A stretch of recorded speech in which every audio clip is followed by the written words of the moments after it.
Bahkan waktu saya mau tamat SD itu kakek nenek saya tuh bilang, saya tuh nggak punya uang nih buat sekolahin kamu, kayaknya kamu ke kota aja deh jadi pembantu aja. Saya sebenarnya ditawari beasiswa untuk lanjut kuliah, tapi saya punya adik yang masih sekolah.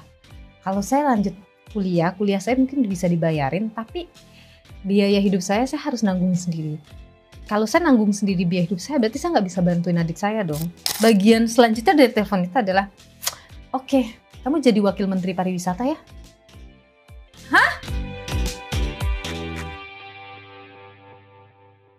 Kita sering banget denger ya di Indo kalau misalnya kita tuh harus punya privilege yang besar supaya kita bisa sukses gitu. Makanya hari ini gue sangat merasa beruntung dan berterima kasih sekali Bu Nilu sudah ingin hadir di sini. Soalnya ceritanya Ibu Nilu ini yang gue baca di online itu tuh lumayan menarik. Dari background-nya, mungkin background yang bisa dibilang jarang lah untuk mencapai apa yang beliau capai gitu. Mungkin kita langsung mulai aja Bu dengan pertanyaan pertama. Yang saya pengen tanya ini di awal-awal boleh nggak Bu sedikit sharing dulu awalnya sebelum Ibu ditunjuk menjadi wakil menteri, perjalanan karirnya seperti apa Bu? Kalau boleh dari yang pertama deh Bu, pekerjaan pertama itu apa? Kalau pekerjaan pertama, saya itu dari SD udah kerja, gimana dong? Berarti apakah SD dimulai kerja? dari sana? Atau Boleh, kerja kok. yang sebagai profesional? Kalau misalnya SD kerja apa Bu? Jadi saya macam-macam. Saya waktu SD itu jual kayu bakar ke pasar, atau buruh petik. Buruh petik itu apa ya? Jadi kita dibayar untuk memetik sesuatu. Misalnya, buruh petik. Yes. Ya, misalnya saya petik mangga. Kalau musim mangga kita petik mangga. Kalau musim kacang tanah misalnya, kita kan, karena daerah saya kebetulan pertanian di Bali waktu itu, kita petik kacang tanah atau kacang kedelai misalnya. Itu dibayar, kalau misalnya mangga itu kayak dibayarnya tuh per keranjang, kita ada keranjangnya, ya kayak gitu. Jadi ya, tapi itu kan tidak bekerja profesional full time ya. Jadi itu ketika jeda sekolah atau ketika lagi musim saja begitu. Boleh saya tanya nggak Bu? Kan kalau misalnya namanya anak SD, pasti kan kita punya kewajiban itu adalah untuk belajar biasanya gitu kan. Kenapa Ibu ada sebuah waktu yang Ibu perlu luangkan untuk bekerja? Karena nenek saya sama kakek saya bukan orang kaya, pun orang tua saya bukan orang kaya. So somehow untuk punya uang jajan atau mungkin untuk beli buku misalnya, atau beli pensil misalnya, sometimes saya harus punya uang untuk melakukan itu gitu. Boleh sharing nggak sih Bu, itu lokasi di mana itu? Itu saya di Bali. Bali. Ya, Bali yang begitu indah, begitu glamor, begitu kaya, masih ada tempat-tempat di mana sampai sekarang yang anak-anak tidak bisa sekolah. Saya sekarang menyekolahkan beberapa anak-anak yang seperti itu juga gitu di Bali. Meskipun saya tidak mau sebut diri saya wah hebat sekolahkan orang, tapi ketika saya waktu kecil saya tahu betapa saya suka sekolah dan saya tidak bisa sekolah. Jadi kalau saya ketemu anak yang mereka punya ambisi untuk sekolah, punya kemauan untuk sekolah, ya saya ingin menyekolahkan mereka gitu. Nah, boleh sharing nggak Bu, kalau misalnya saat itu waktu Ibu masih kecil, Ibu tuh grow up-nya itu dengan kakek dan nenek atau orang tua? Iya, saya dengan lama hidup saya itu dengan kakek dan nenek. Saya dari baby itu sama orang tua saya transmigrasi ke Sulawesi waktu itu. Saya tinggal sama mereka. Kemudian saat saya mau sekolah SD, mungkin sekitar 5 tahunan atau 6 tahun waktu itu, saya dibawa ke Bali sama orang tua saya. Mungkin karena saat itu mereka secara finansial tidak bagus mungkin ya di sana, sehingga mereka memilih untuk membawa saya dan adik saya, kami berdua itu ke Bali, tinggal di rumah nenek dan kakek saya gitu di Bali, dan mulai sekolah itu di situ di Bali itu. Boleh, Buleleng. Saya boleh kepoin nggak sih kalau misalnya orang tua kerja apa Bu saat itu? Saya tidak tahu persis apa pekerjaan orang tua saya karena saya masih sangat kecil waktu itu mengingat. Yang saya tahu mereka itu tinggal di Sulawesi, dan apa saja yang mereka kerjakan, mungkin mereka bekerja di satu tempat, mungkin mereka, saya tidak terlalu memahami karena saya lebih banyak tinggal dengan kakek dan nenek, dan tidak seperti sekarang kita bisa video call atau kita bisa telepon, surat aja jarang gitu kan. Jadi I'm not really sure apa yang menjadi pekerjaan utama mereka saat itu. Menarik. Terus apakah ada kesempatan untuk bertemu gitu di kemudian hari gitu waktu ibu sudah? And then pada saat saya mungkin kelas 4 SD atau 3 SD kali ya. Ibu saya pindah ke Bali. Terus tinggal dengan kami, dengan kakek, nenek saya, dan adik saya yang cewek. Dan kemudian ada adik saya satu lagi yang cowok. Jadi kami 3 bersaudara. Kemudian ibu saya buka warung di rumah. Gitu. Jadi itu adalah masa-masa menyenangkan ya. Karena ketika orang tua saya, ibu saya buka warung, life is much better waktu itu ya. Kenapa? Dari segi apa? Karena secara finansial bagus gitu. Saya tidak tahu sebagus apa, tapi setidaknya saya punya uang jajan kalau ke sekolah gitu kan. Meskipun itu 100 rupiah gitu misalnya. Di sekolah saya harus mastiin adik saya yang sudah sekolah ini baik sekolahnya. Saya juga harus baik. Dan pulang sekolah setelah sampai di rumah kita... karena di desa saya itu nggak ada air dan listrik yang bagus ya. Jadi kalau musim kemarau ya kami harus pergi untuk ngambil air. Selesai pulang sekolah makan, pergi ngambil air atau apa. Dan kadang kalau musim padi, panen padi ya saya misalnya sambil sama kakek dan nenek saya manen padi gitu sampai subuh misalnya, habis itu pergi sekolah. Ya kayak gitu-gitu. Ya ini makanya menarik dan saya makanya pengen banget buat kita semua bisa bisa mendengar. Soalnya kan banyak sekali orang yang memiliki background seperti ibu, tapi mereka tidak memiliki kesempatan untuk naik dari segi karir gitu. Apakah mungkin dari segi opportunity atau mungkin dari mereka udah ada mental blocknya gitu. Mungkin mental blocknya kan banyak orang yang dari yang kurang mampu udah ngerasa minder duluan gitu misalnya. Bahkan untuk naik kelasnya kayak susah gitu. Cuman makanya ini yang kita pengen gali dari segi prosesnya nih. Soalnya kan mungkin kalau sekarang orang lihat kan ceritanya udah dari awal orang udah tahu. Aku tahu orang selalu berpikir itu nggak mungkin deh. Melihat saya yang sekarang, banyak orang tuh nggak percaya gitu, but that's for real gitu loh. Saya juga kadang kayak, iya ya, sulit rasanya dipercaya apa yang saya ceritakan ketika melihat saya yang sekarang. Iya, soalnya kan fairy tale story sebenarnya. Betul sekali. Cuma boleh sharing nggak Bu? Terus kalau itu kan waktu pengalaman di SD ya, sampai harus take care of anak yang masih kecil itu juga. Ya saya kan juga punya anak kecil juga ya? Gitu, jadinya ya pengen tahu deh kalau misalnya SMP seperti apa kehidupannya? Apakah secara finansial udah berubah kah atau kayak gimana? Jadi pas SMP kehidupan lebih baik ya. Bapak saya kan menikah lagi, dan ibu saya itu seorang guru gitu. Dan beliau sangat baik sekali. Jadi saya seperti memiliki ibu utuh gitu ketika sama dia. Dan waktu itu ibu saya itu jadi guru di Sulawesi Selatan. So dia ngajak saya. Karena secara finansial belum terlalu bagus, so dia hanya bisa membawa saya dan tidak bisa membawa adik saya. So kita pindah ke sana, ke Sulawesi waktu itu. Saya tinggal sama beliau, tapi you know lah gaji seorang guru bagaimana ya. Tapi it's much better. Saya merasa itu jauh lebih baik daripada yang sebelumnya begitu ya. Yang penting adalah saya bisa sekolah, karena saya sangat suka sekolah dari kecil gitu. Kesukaan sekolah ini bisa ditanam dari mana? Apakah dari kan orang biasanya malas gitu kan. Nah, apakah dari orang tua yang mendidik harus sekolah ya itu sekolah itu penting atau kayak gimana? Nggak pernah sih saya dikasih tahu kamu harus sekolah, nggak pernah sih. Karena bahkan waktu saya mau tamat SD itu kakek nenek saya itu bilang, saya tuh nggak punya uang nih buat sekolahin kamu. Kayaknya kamu ke kota aja deh jadi pembantu aja. Oh, mereka yang men-encourage betul. ibu untuk menjadi ART aja gitu. Iya, karena saya sangat sadar bahwa mereka nggak punya uang gitu kan.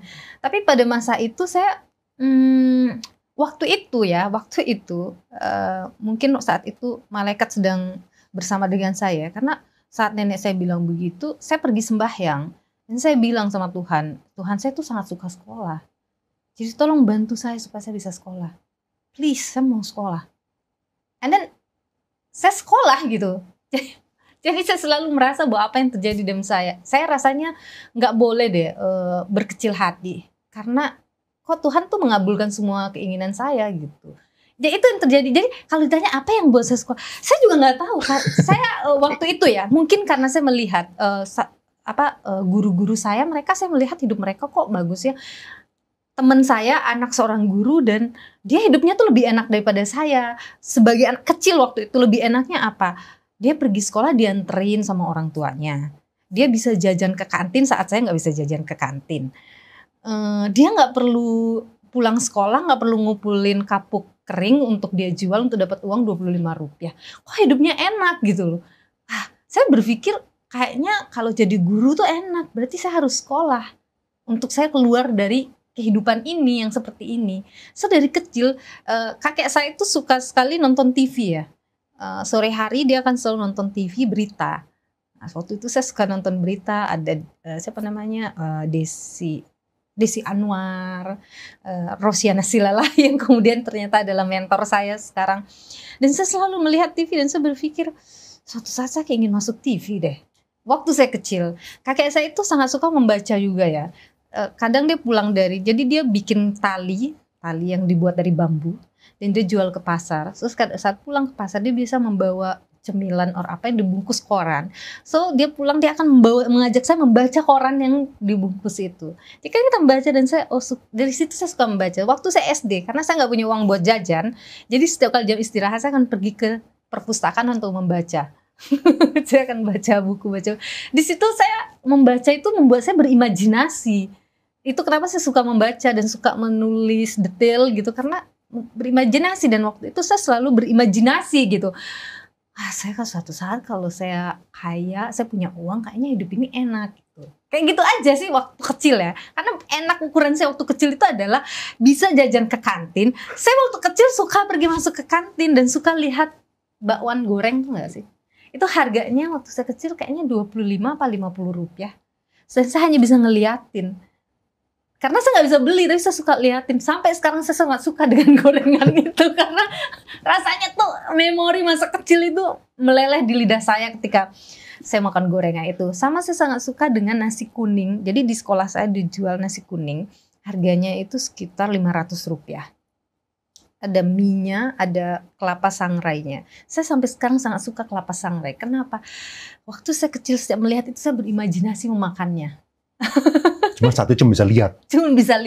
Jadi kalau sekarang saya lihat nasi kuning, saya ingat masa kecil saya gitu. Saya ingat masa SD itu gitu.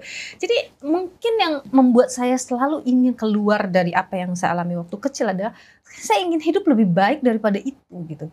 Saya ingin dilihat orang. Saya ingin orang itu tidak lagi waktu saya SD orang nggak mau satu kelompok sama saya karena saya sangat kumel.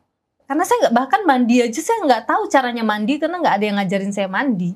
Cara pakai sabun mandi saya nggak tahu. Kadang adik saya, mungkin saya ketika kalau di Bali itu setiap hari raya, Rainan, ada namanya Purnama dan Tilem.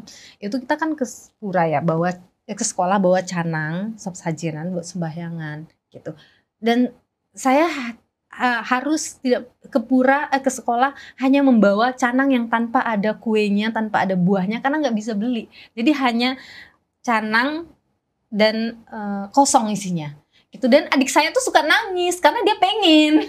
Dan saya selalu berpikir suatu saat tuh saya harus membuat adik saya tuh senang. Maka sekarang saya mendedikasikan hidup saya adalah bagaimana membuat adik saya life much better than kita dulu. Nah, yang menarik gini Bu, soalnya yang saya lihat kalau misalnya teman-teman yang lain ya, yang mungkin secara background itu mirip dengan ibu. Soalnya kan biasanya orang kan kalau misalnya background itu seperti itu pasti tinggalnya teman-teman sekitarnya, tetangganya juga backgroundnya mirip gitu kan. Dan kebanyakan kan mindsetnya misalnya tadi kalau misalnya kakek dan nenek ibu aja sampai yang encourage, udah nggak usah sekolah, ART aja gitu. Pasti kan tesis saya adalah orang sekitar pun juga sama mikirnya gitu kan. Nah, gimana caranya supaya orang-orang yang tinggal di dalam circle itu tuh bisa keluar dari sebuah norma yang seharusnya itu? Membaca dan menonton, dan selalu berpikir bahwa saya ingin seperti itu. Karena kalau saya ditanya siapa yang membuat saya keluar dari sini, nggak ada yang mendorong saya, kamu harus sekolah ya, karena kita harus lebih baik hidup kita. Nggak ada. Ada nggak sih circle ibu yang juga ambis gitu saat itu, yang pengen maju juga, circle ibu yang ambisius juga gitu? Sepanjang saya SD itu saya nggak punya teman yang kemudian benar-benar mendorong saya untuk keluar. Which is saya sangat kecil berteman ya. Sahabat saya waktu saya SD, saya punya sahabat, saya bertiga bersahabat. Kami selalu pergi sekolah bareng, pulang sekolah bareng. Bahkan teman saya ini hanya lulus SMP pada akhirnya. Tapi saya masih berteman baik dengannya sampai dengan hari ini ya. Gitu. Jadi kalau saya juga kadang berpikir ya, iya, kalau orang bilang bahwa circle-mu itu akan menentukan, saya rasa saya tough sendiri sih. Saya memang yang memaksa diri saya untuk keluar. Ya kayaknya itu ya yang penting buat Iya. orang-orang kan. Maksudnya kalau misalnya mereka dalam circle itu, kita nggak boleh depend dengan orang lain. Kita nih dari dalam sisi. Kalau waktu SD itu saya berpikir bahwa ya deh saya jadi pembantu aja deh. Bukan pergi berdoa sama Tuhan bilang saya mau sekolah. Mungkin saya jadi pembantu hari ini.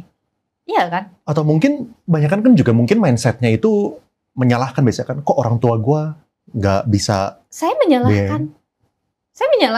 Saya selama bertahun-tahun ya berpikir bahwa kenapa sih? Saya selalu berpikir kalau orang tua saya begini, saya mungkin akan lebih begini di hidup saya. Kalau orang tua saya tidak bercerai, mungkin saya akan bisa sekolah yang bagus, mungkin saya akan lebih enak hidup saya. Tapi kalau orang tua saya tidak bercerai, iya, mungkin saya akan lulus SMA, tapi pikiran saya mungkin akan sekecil itu saja.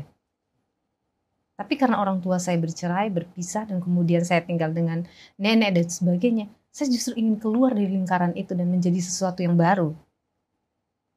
Dan saya baru menyadari itu setelah saya dewasa gitu. Tapi waktu saya kecil itu, saya selalu menyalahkan keadaan. Saya nangis sendiri, saya kecewa dengan orang tua saya kecewa dengan semuanya. Tapi pada akhirnya memang ya udah gitu. Tapi yang paling penting adalah saya sendiri memang. Saya sendiri dari kecil selalu melihat rumah kakek saya dan nenek saya dan selalu bilang, suatu saat nih rumah saya harus nabung deh. Saya harus perbaiki rumah ini deh. Saya harus punya rumah begini. Kayak gitu. Satu saat kayaknya saya harus bisa jajan-jajanan ini deh. Kayak gitu loh. Jadi kalau sekarang saya suka jajan, itu kadang itu memenuhi inner child saya. Kayak gitu sih. Terus saya juga baca di salah satu interview ibu kan pernah menjadi ART dulu ya kalau nggak salah. Itu waktu SMA. Boleh cerita Bu? Jadi setelah saya tidak mau mengatakan kenapa gitu, tapi finansial orang tua saya tidak selalu bagus. So kita mengalami masa drop, dan itu SMP saya biasanya setiap kali libur sekolah saya akan ikut sama tetangga saya yang jadi buruh petik buah jeruk.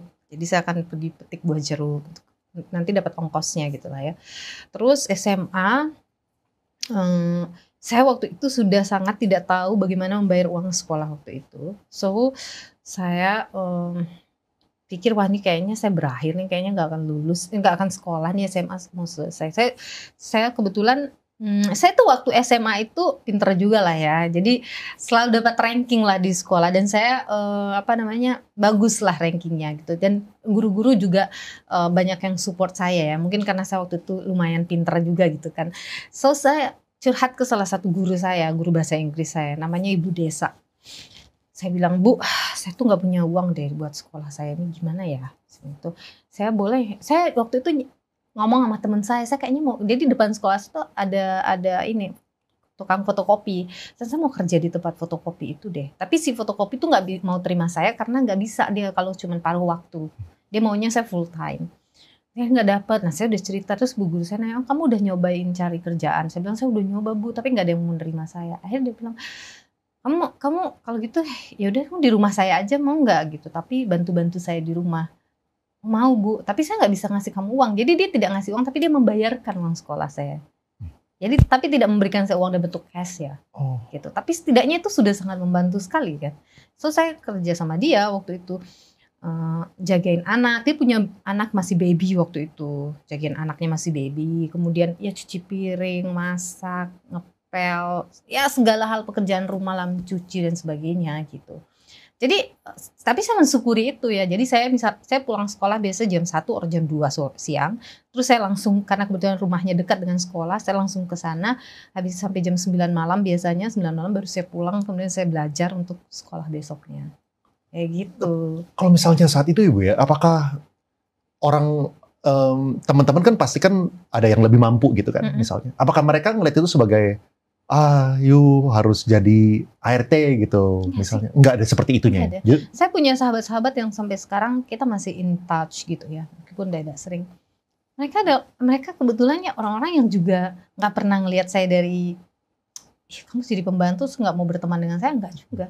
Mereka malah baik-baik aja sama saya dan selalu support saya gitu. Jadi waktu itu circle-nya lumayan bagus juga gitu, dan guru-guru juga selalu menyemangati saya waktu itu gitu. Jadi enak aja sih, saya menikmati aja waktu itu masa-masa saya kerja di rumah guru saya sampai saya tamat SMA gitu. Boleh share itu berapa lama Bu berarti pekerjaannya? Mungkin jadi itu sudah di saya mau naik kelas 3 SMA, jadi setahunan lebih lah Setahun ya. lebih. Iya. Gitu.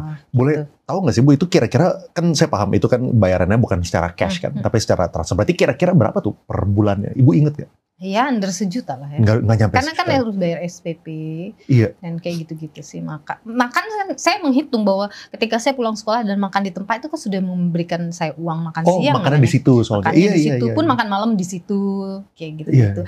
Yang lebih bagusnya lagi adalah karena saya bisa belajar komputer di rumahnya. Di sela-sela waktu sambil misalnya anaknya sudah tidur siang gitu, so saya punya jeda waktu kosong, saya boleh nggak belajar komputer karena di sana ada komputer. Dulu kalau kita mau belajar komputer harus ke warnet ya, apa sih namanya untuk belajar komputer. Nah ini saya nggak perlu, itu kan sudah mengurangi uang kursus saya kan. Saya bisa belajar komputer di rumahnya.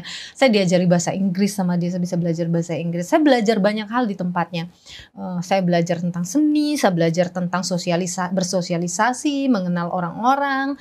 Saya belajar table manner di sana. Banyak hal yang saya pelajari dan menurut saya itu lebih daripada uang sih. Gitu. Maksudnya belajar table manner, cara bersosialisasi itu apakah maksudnya? Karena dia kan sering datang tamu, tamunya, ya tamu-tamu orang-orang hebat ya, gitu, tamu-tamu dia, kolega-kolega suaminya sebenarnya waktu itu pelukis apa semua. So saya jadi mengenal orang-orang. Oh, orang-orang kalau bersosialisasi itu begini, orang-orang ketika bercakap, berbicara tuh, ya, itu hal yang saya selalu lihat gitu, dan saya selalu suatu saat saya harus bisa kayak hebat-hebat kayak gini nih. Kayak gitu loh dalam diri saya gitu. Dan saya selalu mengcopy itu, melihat itu, dan saya rasa apa yang saya pelajari dari saya dulu itu sampai dengan sekarang itu banyak banyak mengencourage diri saya dan banyak berpengaruh terhadap bagaimana saya bersikap sekarang dan hari ini gitu. Terus kalau misalnya kita flash forward lagi ke kuliah. Dulu kuliah jurusan ekonomi. Oh. Saya kuliah itu telat banget karena saya tamat SMA 2005 kan. Tapi waktu itu saya sebenarnya ditawari beasiswa untuk lanjut kuliah. Tapi saya punya adik yang masih sekolah. Kalau saya lanjut kuliah saya mungkin bisa dibayarin, tapi biaya hidup saya harus nanggung sendiri. Kalau saya nanggung sendiri biaya hidup saya, berarti saya nggak bisa bantuin adik saya dong. Nah, mendingan saya kerja aja.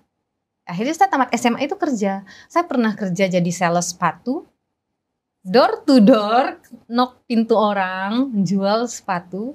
Saya pernah kerja di hotel jadi apa namanya itu ya, yang bersih-bersihin. Iya. Housekeeping. Saya pernah kerja jadi housekeeping di hotel. Berapa lama tuh Bu sebelum akhirnya kuliah lagi? Saya kemudian di Bali tuh banyaklah pekerjaan saya kerjakan ya. Terus saya pernah kerja di toko juga, jaga toko. 2010 saya pindah ke Makassar, Sulawesi Selatan. Mencari suasana baru di sana. Sana saya punya uang tuh cuman sedikit gitu, tapi saya ingin bertahan untuk mencari kerja di sana. Doang nggak dapat kerja gitu, dapat kerja. Akhirnya tetangga kos saya itu penyiar radio. Dia bilang sama saya, kamu mau nggak siaran radio? Mau. Ya udah, saya belajar lah di tempat itu. Sudah sebulan ternyata saya nggak layak siaran. Saya nggak layak siaran, nggak digaji, nggak layak siaran. Waktu saya lihat uang saya sisa 1 juta, berapa lama saya bisa bertahan hidup dengan uang 1 juta ini? Tapi saya terus nyari kerja sampai tetangga kos saya yang lain bilang, saya mau ke radio nih, saya mau magang. Dia kuliah 2010, berarti usia saya waktu itu apa tuh ya, 20 berapa tahun lupa, 22 kali ya.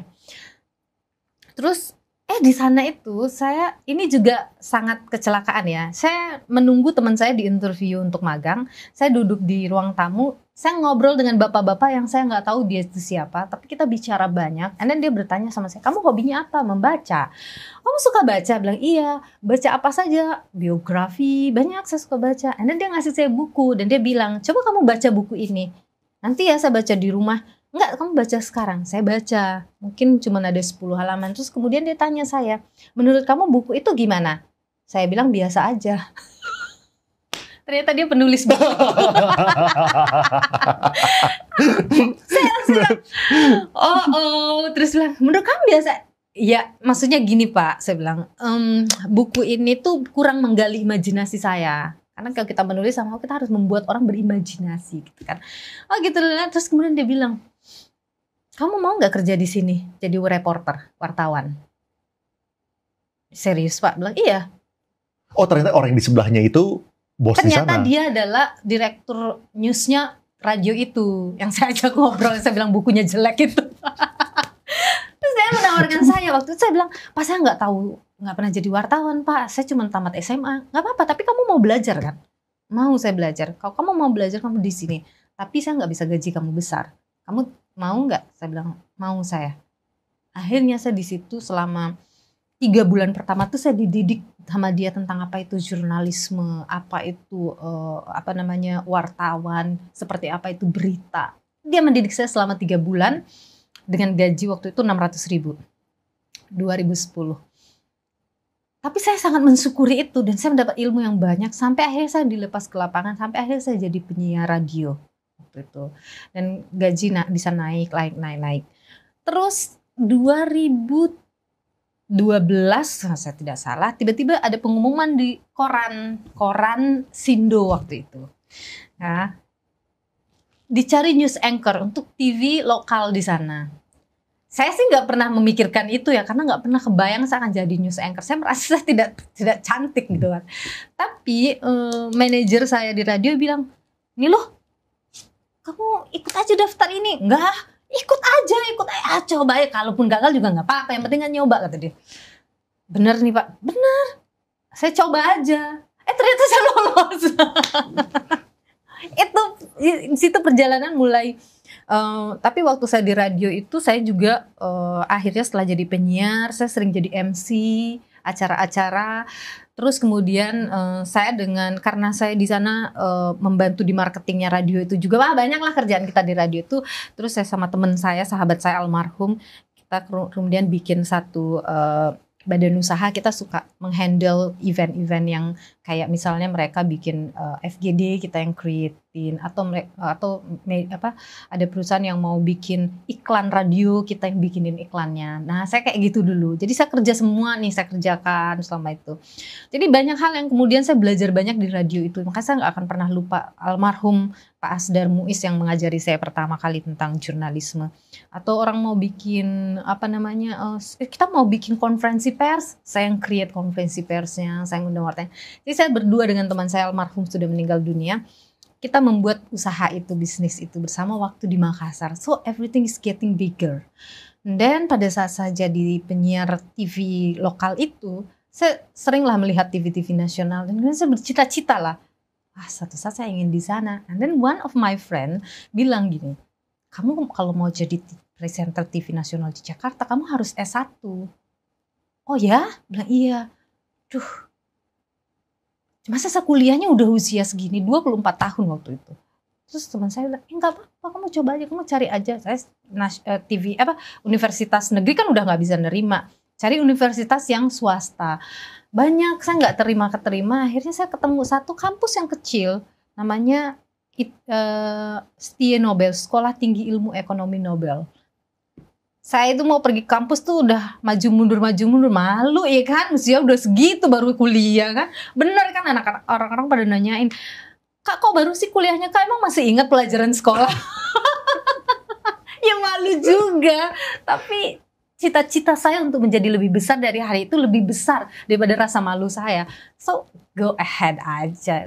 Apakah saat itu banyak yang kuliah juga bukan di umur yang biasa kan? Enggak, saya udah paling tua di situ. Paling tua di situ. Itu paling tua waktu itu.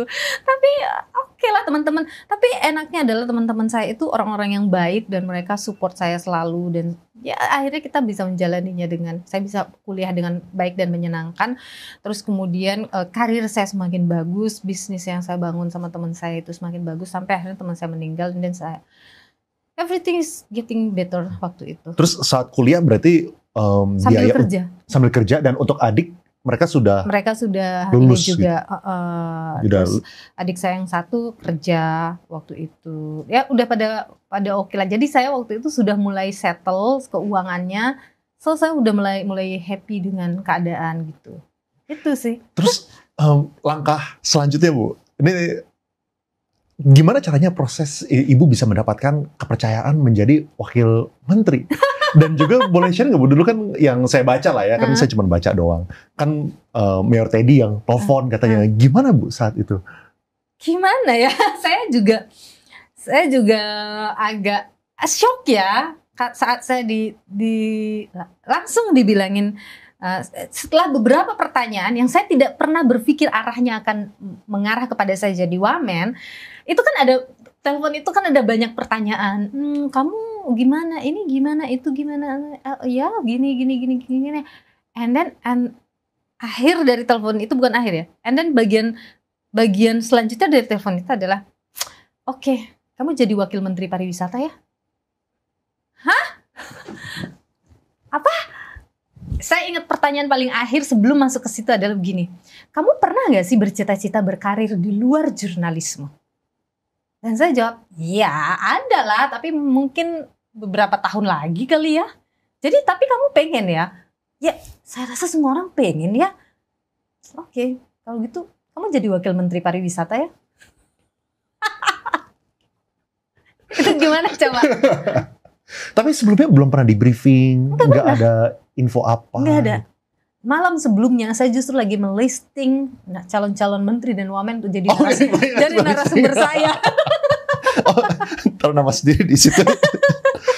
Tapi mungkin kalau misalnya saat itu nggak kebayang, kayak kira-kira apa yang mengakibatkan Ibu bisa mendapatkan tawaran seperti itu, gitu kan? Tapi kalau misalnya sekarang, kan mungkin bisa lebih gampang untuk ngelihat. Kira-kira quality apa yang orang tuh perlu tanam ke diri sendiri supaya mereka tuh bisa selalu kebuka gitu kesempatannya. Percaya diri. Ketika kamu confidence, kamu mengeluarkan aura yang luar biasa loh. Ya enggak? Ketika saya mau wawancari orang dan saya duduk dengan tidak percaya diri, narasumber saya bisa menggerus saya. Dan saya akhirnya masuk ke dalam atmosfernya dia. Selesai saya sebagai jurnalis. Apalagi Bu kira-kira kalau misalnya Ibu lihat pasti kan dari circle Ibu yang dulu 10 tahun lalu, 15 tahun lalu, apa yang mengakibatkan teman-teman itu ada yang berhasil naik dan yang tidak berhasil naik gitu? Kayak apa ya pesan-pesan buat teman-teman yang sekarang lagi di posisi Ibu 10-15 tahun lalu, apa yang mereka harus lakukan? Satu hal, selalu persiapkan dirimu untuk menjadi sesuatu yang bahkan kamu tidak berani membayangkannya. Saya dulu waktu saya pengen banget jadi presenter TV nasional ke Jakarta. Saya sudah mencoba berkali-kali dan saya selalu gagal ditolak di Jakarta. Sampai pada titik di mana saya bilang, oke Tuhan, kayaknya rezeki saya memang cuma di Makassar aja nih, di level daerah. Kayaknya saya nggak bisa di level nasional nih. Nggak apa-apa, mungkin saya belum layak bagimu, bagi Tuhan ya. Saya bicara dengan Tuhan waktu itu. Mungkin saya belum layak bagimu gitu. Sehingga kamu ingin saya mempersiapkan diri lebih banyak. Saya berhenti mencoba ke Jakarta. Saya fokus membesarkan nama saya di Makassar. Saya fokus membuat diri saya itu menjadi one of the best jurnalis di Makassar, one of the best anchor di Makassar. Saya membuat diri saya menjadi seperti itu supaya orang di Makassar melihat saya. Ketika orang menyebut nama Niluh, orang tahu, oh Niluh, she's one of the best journalist di Makassar. Oh dia itu news anchor terbaik di Makassar. Saya fokus membuat diri saya menjadi seperti itu, ketimbang fokus menjadi ke Jakarta. Dengan seperti itu, saya tuh menjadi lebih percaya diri. Dan ketika saya sudah mulai percaya diri, saya selalu memperbanyak ilmu saya dan sebagainya. Saya bilang sama Tuhan, karena saya akan persiapkan diri saya Tuhan. Karena ketika itu datang, saya udah siap. Dan akhirnya 2018, Kompas TV itu mengajak saya ke Jakarta. Bayangkan kalau dari sebelum itu, sampai dengan Kompas TV manggil, saya tidak mempersiapkan diri saya akan jadi apa di Kompas TV Makassar, Jakarta. Nggak akan jadi apa-apa, saya nggak akan shining, simmering, splendid ya. Saya nggak akan bersinar, karena apa? Karena saya akhirnya memulai dari 0 ketika ke Jakarta. Bukan memulai dari 5, bukan memulai dari 7. kita tuh sering sekali, saya melihat ya orang-orang itu sering sekali ketika dia gagal, dia berhenti. Ketika dia gagal, dia berpikir bahwa ya udahlah, emang saya nggak cocok di sana, saya yang lain aja lah. Akhirnya apa? You start lagi dari nol. Padahal you udah di sini nih, angka lu udah 3 gitu. Sisa lu jalan lagi, lu nanti bisa 7. Maybe di 7 itu lo jadi 10. Knows gitu kan. Nah, kemungkinan-kemungkinan itu yang tidak pernah orang lain mau pikirkan. Jadi kalau ada peribahasa yang bilang, ketika satu pintu tertutup, coba lihat berapa jendela yang terbuka. Itu benar. Bayangkan ketika saya ditolak sama TV-TV Jakarta waktu itu dan saya berhenti. Udahlah, saya nggak berhenti deh. Jadi saya nggak memperkaya ilmu saya sebagai seorang jurnalis. Saya misalnya tiba-tiba alih profesi jadi administrasi. Berarti saya udah berhenti gitu. Nah, saya lihat orang-orang cenderung seperti itu. Dan itu memang butuh kesabaran gitu. Tapi sabar bukan berarti kamu berhenti. Sabar, jadilah sesuatu di mana di track yang kamu inginkan. Sama seperti saya ingin jadi jurnalis, saya ingin jadi anchor TV nasional. Saya di sini gitu, saya tetap di track itu, tapi di level lokal. Ketika saya di Jakarta, saya ingin, itu kan ada levelingnya ya, anchor TV, anchor program apa itu menentukan kasta kamu gitu kan, kalau di TV ya. Program ini, itu program prime time adalah kasta tertinggi bagi anchor. Ketika saya tidak ada di program prime time, saya punya cita-cita ke program prime time. Tapi saya somehow juga merasa, kenapa saya stuck di program yang tidak prime time ya. Tapi apa yang saya lakukan? Saya selalu belajar menjadi yang di prime time. Dan saya, meskipun program saya bukan program prime time, tapi saya menunjukkan kualitas diri saya sebagai orang prime time. Saya belajar dialog yang benar. Saya menguasai berita yang baik gitu. Jadi saya selalu, even saya tidak ditaruh di prime time, tapi saya akan menunjukkan kualitas prime time di program itu. Nah, itu yang sering orang tuh cenderung gini, ntar aja kalau gue di prime time baru deh gue menunjukkan kualitas prime time. Sekarang gue ya udah karena programnya biasa aja, gue biasa aja. Ya udah, kamu menggagalkan dirimu sendiri dari sana. Itu yang selalu saya dalami selama ini. Gitu. Saya meskipun dialog saya itu dibilang, ini dialognya cuma di program Kompas Pagi yang orang nggak nonton gitu misalnya, saya akan tetap act as dialog di program prime time. Jadi maksudnya mempersiapkan diri itu maksudnya yes. Ya? Mempersiapkan diri itu maksudnya kalau misal kita di posisi ini, kita terus berikan yang terbaik, dengan terbaik. Dan jangan pernah berpikir, saya dari dulu selalu bilang sama, misalnya siapa yang bertanya sama saya, junior atau adik-adik nanya, saya selalu bilang begini, ketika kamu bekerja, jangan pernah berpikir memberikan yang terbaik untuk bosmu. Tapi selalulah berpikir memberikan yang terbaik untuk dirimu sendiri. Ketika bosmu nih nggak lihat apa yang sudah kamu kasih yang terbaik, kamu tuh nggak kalah. Yang kalah itu dia. Karena apa? Ketika kamu keluar dari sana, kamu keluar dengan kepala tegak, dan kamu bisa membawa value itu ke tempat lain, dan tempat lain bisa melihat value itu. Dan kamu misalnya di sini kamu nggak dikasih program prime time, tapi ketika kamu pindah ke TV lain karena kamu menunjukkan kualitas prime time, kamu langsung dikasih program prime time. Kamu udah melompati berapa orang? Ya kan? Itu yang orang selalu merasa, saya udah kerja yang baik tapi saya nggak dikasih ini. Akhirnya dia menurunkan kualitasnya sendiri. Nah, itu tuh salah, aku bilang. Kamu harus tetap menunjukkan kualitas terbaik. Kalau nggak dilihat, kamu keluar dengan kepala tegak, bukan kepala nunduk gitu. Ya kan? Setuju. Ya. Banyak yang membataskan diri. Ya, soalnya kan ada argumen di seberangnya adalah, saya udah memberikan yang terbaik, udah go above and beyond gitu lah. Tapi gaji saya nggak dinaikin gitu. Saya selama di Kompas TV nggak pernah minta kenaikan gaji.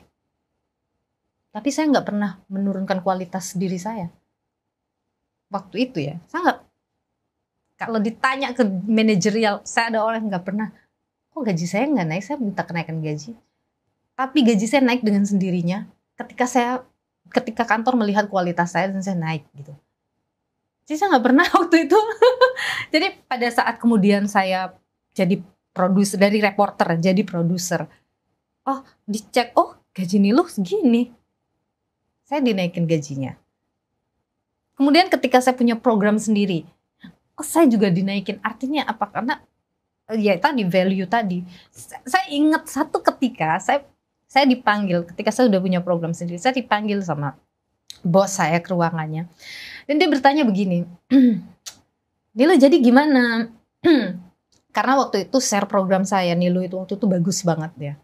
Kita waktu itu edisi perdana kita rating 1 dengan share yang luar biasa waktu itu, karena itu kerja tim yang luar biasa juga saat itu. Dan saya ditanya, jadi Nilu gimana Pak? Mas, saya panggil Mas kan. Ya gimana ini, wah, gini, pasti kamu punya keinginan kan? Dia bilang itu, keinginan apa ya Mas? Saya tahu dia mengarah mau membicarakan, kamu mau memancing saya untuk saya minta gaji. Saya bilang, gimana Mas? Ya kamu pasti kan punya keinginan, pasti kan sekarang pasti punya kebutuhan untuk nenek. Akhirnya saya bilang gini, Mas, kalau Mas mau bilang atau mau minta supaya saya minta kenaikan gaji, saya nggak akan minta kenaikan gaji. Mas tahu value saya, silakan aja sendiri. Tapi tim saya tolong diperhatikan karena mereka yang bekerja untuk program ini. Saya cuma bilang begitu. Kenapa ibu gak punya sebuah? Oke, ini kan menarik kan. Kan orang ada beberapa cara berpikir yang berbeda-beda nih. Ada yang berpikir ya kalau misalnya saya memberikan segini harus dong kasih. Kalau misalnya enggak, saya mendingan keluar aja. Ngapain saya di sini? Orang di sebelah bisa bayar saya segini kok, lebih tinggi gitu kan. Kenapa saya tidak melakukan itu? Iya, kenapa? Karena saya tidak suka membebani diri saya. Kalau saya minta sesuatu, dia bisa juga meminta sesuatu sama saya. Saya nggak mau terbebani dengan hal seperti itu. Dan saya selalu percaya, ya Kompas itu memberikan saya berapa sih misalnya gitu. Perusahaan ini memberikan saya berapa sih. Tapi di luar daripada itu, Kompas sudah mengangkat derajat saya loh. Memberikan saya layar yang sebesar itu. Membuat saya dikenal. Menaikkan status sosial saya. Di luar daripada itu, dengan orang-orang mengenal saya bisa jadi narasumber, saya bisa jadi moderator, saya bisa jadi apa, dan itu dibayar berkali-kali lipat daripada gaji yang diberikan Kompas sama saya. Kenapa saya harus minta lebih dari Kompas dari apa yang sudah Kompas beri buat saya? Ya kan? Rezeki itu nggak selalu datang dari satu tempat. Tapi kita harus selalu, saya utamanya, saya tidak mau bilang semua orang, tapi saya secara pribadi selalu berupaya melihat apa sih value yang diberikan oleh satu tempat buat saya. Bagi saya, yang dulunya hanya pemetik buah, yang dulunya sekolah saja nggak bisa, tapi Kompas membuat saya punya layar, punya nama besar, punya program sendiri, itu udah melampaui apa yang saya inginkan gitu. Dan saya tidak boleh menuntut lebih dari apa yang sudah Kompas kasih buat saya. Dan Kompas yang kemudian membuat saya punya nama besar itu membuat saya menjadi dilirik untuk menjadi seorang wamen. So, kita nggak perlu menilai semuanya dengan duit gitu. Tapi kita melihat value-value yang kemudian dia sudah tumbuhkan dalam diri kita sendiri.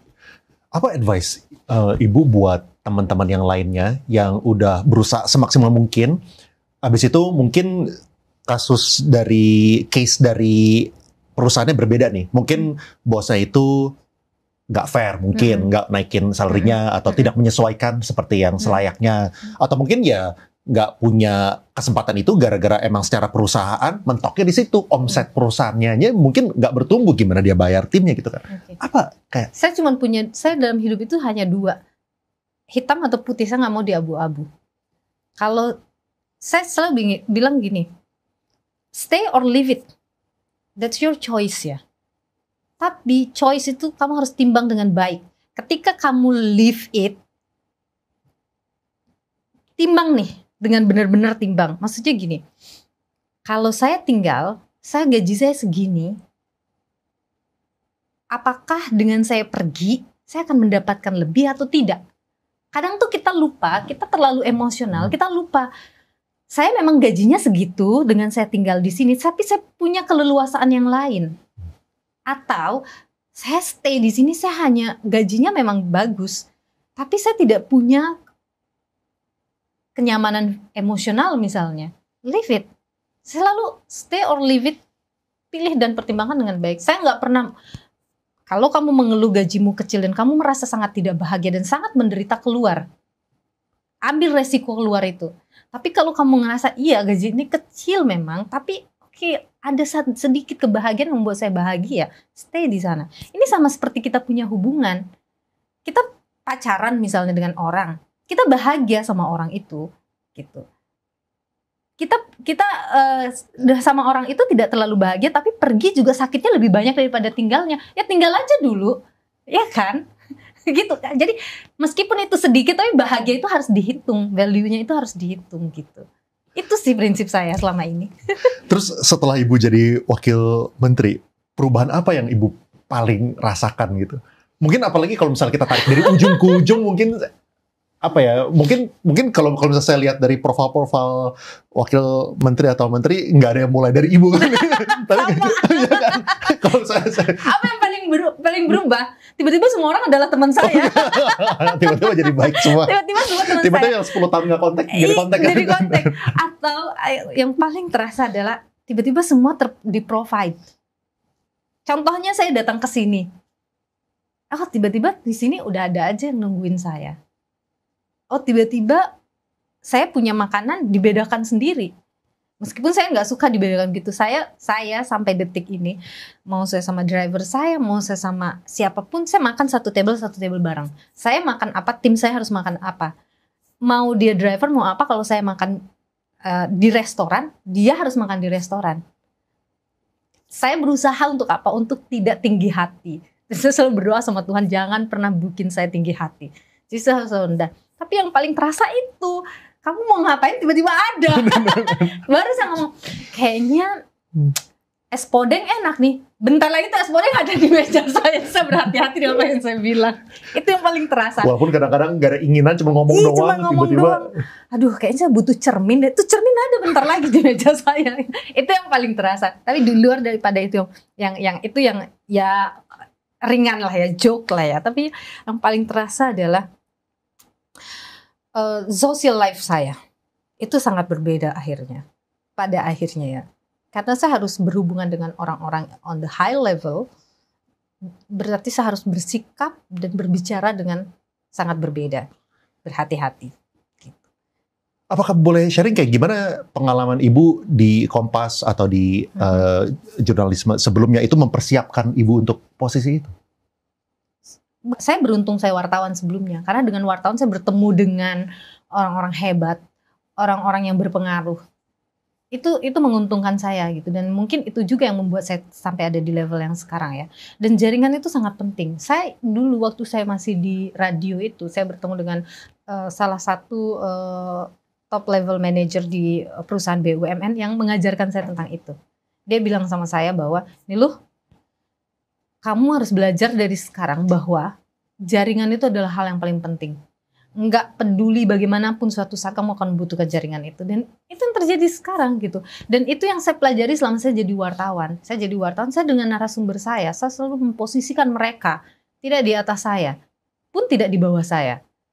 Saya dengan siapapun, mau politisi apapun, saya biasa kita ngopi bareng, kita cerita, kita as a friend. Sehingga saya juga bisa dapat banyak informasi, mereka jadi percaya dengan saya juga punya jaringan gitu. Itu yang selalu saya jaga sampai sekarang. Mungkin yang saya pengen tanya juga ini Bu, kan pasti orang-orang kalau misalnya backgroundnya itu dari yang biasa, mereka pengen upgrade diri. Mereka mau dong berteman dengan orang-orang yang di atas juga gitu. Gimana Bu cara orang supaya bisa berteman dengan orang yang di level tersebut? Kayak perbedaannya apa emangnya? Ya perbaiki kualitas circle kita aja. Kita ingin jadi apa, ingin ada di mana, ya di situ circle kita. Kita berkenalan dengan orang-orang yang ada di level itu. Tapi jangan juga melupakan orang-orang yang selama ini support kamu gitu. Aku tuh selalu orang menteri-menteri dan wamen yang ada sekarang itu rata-rata adalah most of them adalah berkawan dengan saya. Karena apa? Karena mereka narasumber saya dulu, sering saya ngopi bareng, saya apa, itu jadi memudahkan kerja saya sebagai wamen juga saat ini, karena jadi gampang in touch dan sebagainya. Kita jadi telepon-teleponan untuk bahas program bersama, kolaborasi bersama gitu. Tapi yang paling penting itu tadi, kita boleh bersosialisasi tapi sharp gitu loh, kita bikin sharp gitu. Oh, kita ingin bersosialisasi dengan orang yang jenis bagaimana, sesuai dengan diri kita gitu, yang kita mau jadi apa gitu.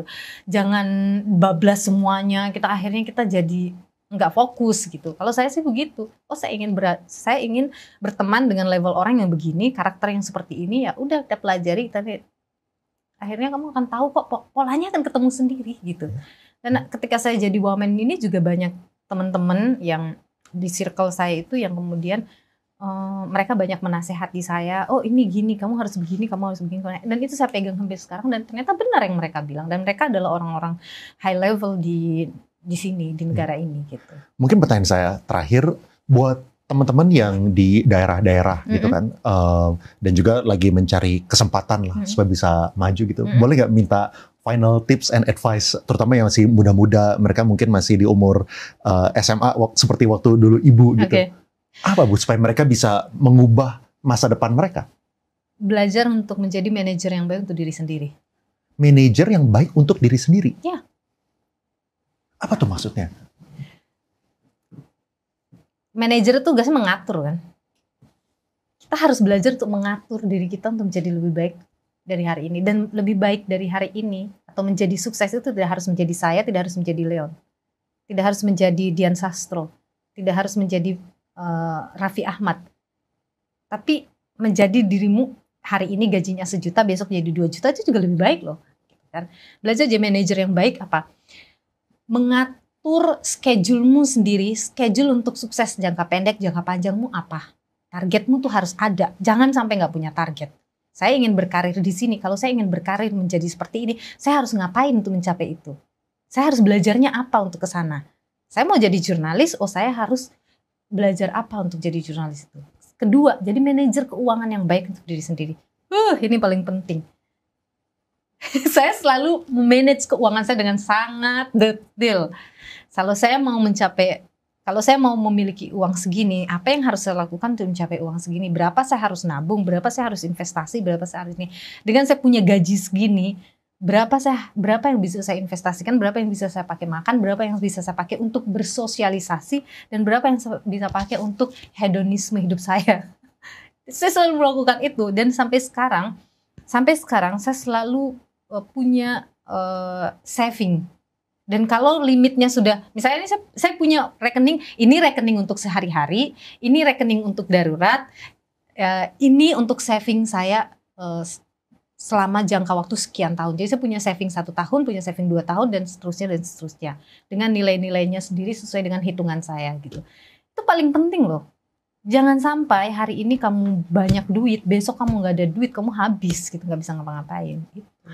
Terima kasih banyak Bu atas waktunya. Really appreciate your time. Terima Thank you so kasih, much.